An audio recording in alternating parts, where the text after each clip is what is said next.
and welcome to Mint. I'm Nasrin Sultana. Crude has touched $75 per barrel first time since October. It has its impact also on rupee, which has hit 70 against the dollar first time since March. Let us look at how increase in crude may have an impact on an economy like India. India imports 80% of its requirement from other countries, and out of that around 10% comes from Iran. Now this is an impact of US decision to cut its oil waiver from Iran. So the economists say that crude is a very critical commodity for an economy like India, and it has an impact on the currency, inflation, financial markets, and on the macros with the twin deficits, the current account deficit and fiscal deficit. Let's look at one by one how it may impact all the other factors that I have mentioned. The first one is on rupee. So economists say that if the crude is hovering around $70 to $75 per barrel, it may have an impact of 3 to 4%, taking the rupee down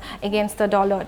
Remember, dollar is already strengthening in the financial markets. Next is on the macros. On the current account deficit, analysts say that if crude increases to 10% from the current levels, then current account deficit may be hit by 0.3 to 0.4% of the GDP by this year end.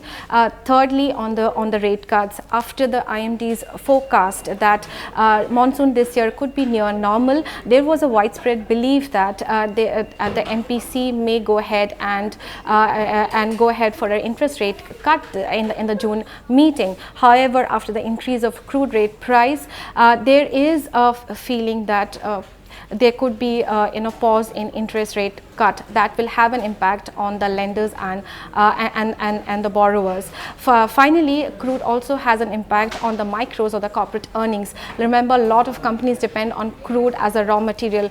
For example, aviation companies use ATF as a fuel.